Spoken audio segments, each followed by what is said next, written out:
नमस्कार सबैजनालाई I hope you all are doing well first of all यो मेरो फर्स्ट ब्लग हो युट्युबमा अनि यो सुटकेस लिएर म कहीँ जान लागे हैन यो चाहिँ मेरो अनबक्सिङ भिडियो हुँदैछ जुन चाहिँ मलाई मम्मी ड्याडीले आउनु हुँदा फेरि ल्याइदिनु भएको थियो मैले अनबक्सिङ गर्न भ्याएको थिएन त्यसैले आज हामी सँगै गरौँ है त हामी गफ गर्दै अनबक्सिङ गरौँ अनि कुरा चाहिँ के हो भन्दाखेरि चाहिँ नि मलाई यस्तो ट्रेडिसनल लुगाहरू एकदमै धेरै मनपर्छ साडी कुर्ता सुरुवाल भयो हैन अनि यो चौबन्दी चोलो यति मनपर्छ मलाई मैले जस्ट कुरा गरेको थिएँ मैले मेरो सासू मम्मीसँग कि मलाई चौबन्दी चोलो लगाउन मन छ उहाँले बनाएर ल्याइदिनु भएको रहेछ सो क्युट अनि तपाईहरुमध्ये को म जस्तो हुनुहुन्छ हुन्छ नि बच्चामा दसैँमा मलाई चाहिँ मम्मीले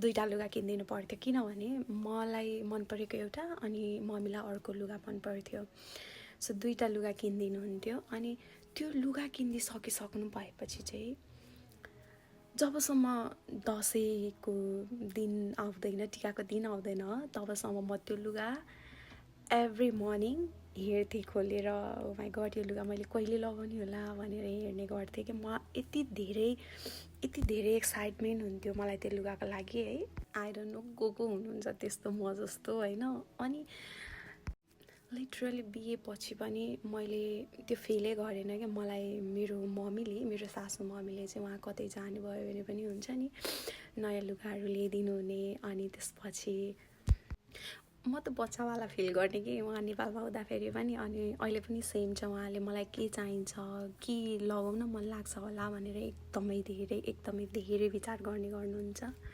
कति कुरा त मैले भन्नै पर्दैन कि उहाँलाई मलाई यस्तो लाउन मन छ उहाँले उसलाई यस्तो चाहिँ लाउन मनपर्छ होला भनेर सोचेर किनिदिनुहुन्छ तर त्यो कुरा मलाई मन परेकै हुन्छ कलरदेखि लिएर हैन साइजहरू पनि हो आई डोन्ट नो कसरी उहाँलाई थाहा हुन्छ है कस्तो एकदमै धेरै राम्रो कुराहरू उहाँले चुज गर्नुहुन्छ खासमा मैले यो सुटकेस एकदमै धेरै सानो देखेको थिएँ अनि लागिरहेको थियो त्यस्तै 2-4वटा साडीहरू ल्याइदिनु भयो होला बट हेर्नुहोस् यो सुटकेसमा कति धेरै सामान अट्या रहेछ कति धेरै लुगा अट्या रहेछ यो मैले कहिले लाउने पनि मलाई थाहा छैन तर केही छैन यो सबै माया हो जुन चाहिँ उहाँले प्याक गरेर ल्याइदिनु भएको छ अनि यो मेरो फर्स्ट ब्लग हो त्यही भएर आई डोन्ट नो कसरी बोल्नुपर्छ के बोल्नुपर्छ त्यही पनि म ट्राई गरिरहेको छु सो प्लिज कोही पनि नहाँस्नु होला सुनेर चाहिँ है अनि येल्लो इज माई कलर भनेर भन्छु म चाहिँ किनभने आई डोन्ट नो मलाई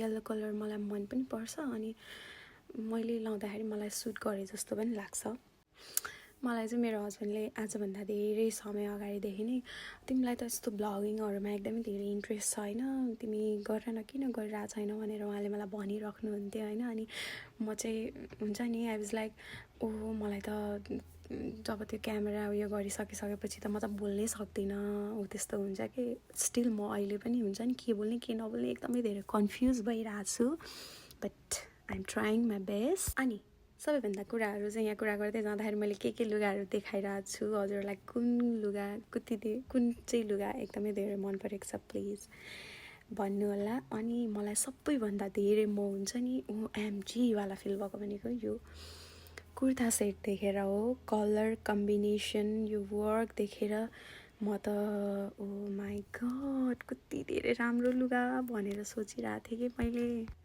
आई डोन्ट नो कसरी हो कि मम्मीले हुन्छ नि यो चाहिँ उसलाई मनपर्छ नै भनेर सोच्नुहुन्छ कि यति धेरै राम्रो छ यो लुगा यति धेरै राम्रो छ म त फिदा नै भयो यो लुगामा है अनि के भन्दाखेरि चाहिँ मैले पहिला म नेपाल हुँदाखेरि चाहिँ हैन म एकदमै धेरै बुटिकको लुगाहरू मलाई एकदमै धेरै मम्मीले बे पछाडि चाहिँ हुन्छ नि गाउनहरू त्यस्तोहरू एकदमै धेरै बनाइदिनु हुन्थ्यो जुन चाहिँ मलाई लाइक हुन्छ नि यो चाहिँ मलाई एकदमै धेरै मन परेको छ भनेर भनिसकेपछि बनाइदिनु हुन्थ्यो तर त्यो टाइममा चाहिँ मसँग आइफोन चाहिँ थिएन अनि मैले मेरो रेडमीबाटै भिडियोहरू बनाउने गर्थेँ हैन अनि त्यसपछि भनेको ठिकै आउँथ्यो, आइफोनमा जस्तो राम्रो त आउँदैन। अनि त्यसपछि जब मैले आइफोन किनेँ अनि म त्यो लुगा मेरो त्यो कपडाहरू चाहिँ म हुन्छ नि ओ माई गड त्यो लुगा लगाएर अहिले यो फोनबाट आइफोनबाट भिडियोहरू बनाउँदाखेरि हुन्छ नि त्यो मेन त्यो लुगाको क्युटनेस त अझ खुल्थ्यो होला जस्तो लाग्छ। तर केही छैन, अब म यो कपडाहरू लगाएर अभियसली लगाएको बेलामा भिडियो त बनाउने नै छु। मलाई यति धेरै सबै लुगाहरू यति धेरै मन परिरहेको थियो नि यो अनबक्सिङ गरिरहेको बेलामा। बाइ द वे यो पिङ्क कलरको चाहिँ मेरो लुगा होइन, मेरो मम्मीले चाहिँ ज्वाइँको लागि भनेर पठाइदिनु भएको रहेछ। यो पनि एकदमै धेरै क्युट थियो। अनि त्यसपछि म यो कपडा हेरेर एकछिन चाहिँ कन्फ्युज भइरहेको थिएँ कि हो यो चाहिँ के रहेछ टाइपले होइन। अनि पछिबाट थाहा भयो यो चाहिँ मेरो मम्मीले चाहिँ ज्वाइँलाई भनेर पठाइदिनु भएको थियो। अनि यो लास्टको चाहिँ छ सुतीको साडी जुन चाहिँ मलाई पूजा गर्दा ओर्दा लगाउन मन छ भनेर मैले कुरा गरेको थिएँ। अनि मलाई मेरो सासू मम्मीले लिएर आइदिनु भएको हो। यो सुटकेसदेखि बाहेक अरू सुटकेसको कपडाहरू त मैले लाइ पनि सकेको छु योभन्दा अगाडि नै। अनि जुन चाहिँ अनबक्सिङ भएन मैले अलरेडी लगाइसकेको छु। यतिमै मेरो सामान जुन चाहिँ मम्मीले ल्याइदिनु भएको थियो सकिएको छैन, अझै बाँकी छ। अब बाँकी रहेको सामान चाहिँ यो डब्बामा छ, हेरमै के छ। सुरुमा चाहिँ मैले हुन्छ नि एकछिन नक्कल पारेँ होइन, अनि त्यसपछि क्ल्याप त गर्नै पर्छ ओपनिङमा होइन। अनि सुरुमा थियो टिकी जुन चाहिँ मलाई एकदमै धेरै मनपर्छ, यो वाइट कलरको यो पत्थरवाला टिकी हुन्छ नि। अनि मैले भनेको थिएँ मम्मीलाई ल्याइदिनु भनेर, मम्मीले मलाई यो टिका मात्रै 9-10वटा ल्याइदिनु भएको थियो। अनि अर्को कुरा मलाई यो ब्लगहरूमा कुन चाहिँ हुन्छ नि कुन चाहिँ सङहरू लगाउँदाखेरि चाहिँ लाइक कपिराइट आउँदैन, अनि कुन चाहिँ सङहरू लगाउँदाखेरि चाहिँ कपिराइट आउँछ त्यो पनि आइडिया छैन। मेरो टिकाको अनबक्सिङ पछि चाहिँ मैले यो अहिले जुन अनबक्सिङ गर्दाखेरि पनि हातमा लगाइरहेको छ नि त्यो वाइट कलरको, त्यो चाहिँ मैले एकदमै धेरै त्यो लगाइराख्ने गरेको हुन्छु। मलाई घडीभन्दा पनि त्यो एकदमै सजिलो लाग्छ खोल्न लगाउन, अनि त्यो भएर त्यो लगाइराख्ने गरेकोले गर्दाखेरि चाहिँ मम्मीले भिडियो कलहरूमा कुरा गर्दाखेरि देख्नु भएको रहेछ। अनि सो मलाई सेम त्यस्तै खालको ल्याइदिनु भएको थियो। यो पनि एकदमै धेरै क्युट थियो। अनि अर्को चाहिँ रहेछ लिप ग्लस होइन, अनि कति राम्रो कलर थियो होइन, क्युटवाला थियो त्यसको बट्टा पनि। अनि म चाहिँ यो चाहिँ नेल पोलिस हो कि भनेर सोचिरहेको थिएँ, यो पनि लिप ग्लस नै रहेछ। अनि यो चाहिँ रहेछ नेल पोलिस रेड कलरमा, एनदर नेल पोलिस यो पनि रेड कलरमै छ, कस्तो मिठो कलर के।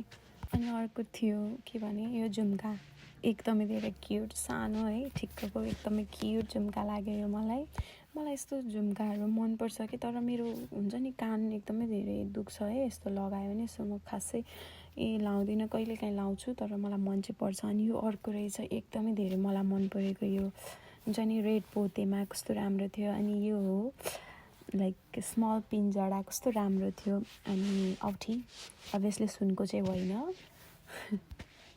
तर राम्रो थियो एकदमै धेरै। अनि मम्मीले मलाई यति धेरै ज्वेलरी आइटम मात्रै हुन्छ नि सेटवाला, यो मोतीको सेट भयो जसमा चाहिँ रिङ टप सबै भएको, त्यस्तो नै पनि कति धेरै ल्याइदिनु भएको थियो। यो चाहिँ मङ्गलसूत्र ब्ल्याक पोतेमा जुन चाहिँ मलाई एकदमै धेरै मनपर्छ। अनि मम्मीले 2-3 खालको ल्याइदिनु भएको रहेछ। अनि कति धेरै हो कि मैले यो लगाएर चाहिँ कहिले भ्याउने मलाई थाहा छैन, किनभने अब सबैलाई थाहा छँदैछ काममा जाँदाखेरि यहाँ केही लगाउन मिल्दैन। अनि त्यसपछि अभियसली यस्तो हेभी ज्वेलरी भनेको हामीले लगाउने भनेको ओकेसनहरूमै हो, साडीहरू लगाइन्छ। अब त्यो पनि खासै लगाउने कामै पर्दैन, तर सबै क्युट छ, यति धेरै राम्रो छ है। म नेपालमा हुँदा नि यस्तो कुराहरू चाहिँ एकदमै धेरै किन्थेँ, अनि अथवा मम्मीले नै किनिदिनुहुन्थ्यो। अनि कति कुराले पालै पाउँदैन थियो कि मैले नलगाइकन उहीँ छोडेर कति धेरै कुराहरू आएको छ कि। सबै सेटहरू मम्मीले यति धेरै राम्रो चुज गरेर ल्याइदिनु भएको रहेछ नि, म त यति धेरै खुसी भएको थिएँ देखेर है। अनि मेरो ज्वेलरी आइटम सकेपछि अर्को रह्यो यो क्युटवाला ब्याग जुन चाहिँ, अनि अर्को छ वाटर बोतल, अनि त्यसपछि छ टिफिन बक्स। सो यो सँगै मेरो अनबक्सिङ भिडियो चाहिँ सकिएको छ। That's all for today.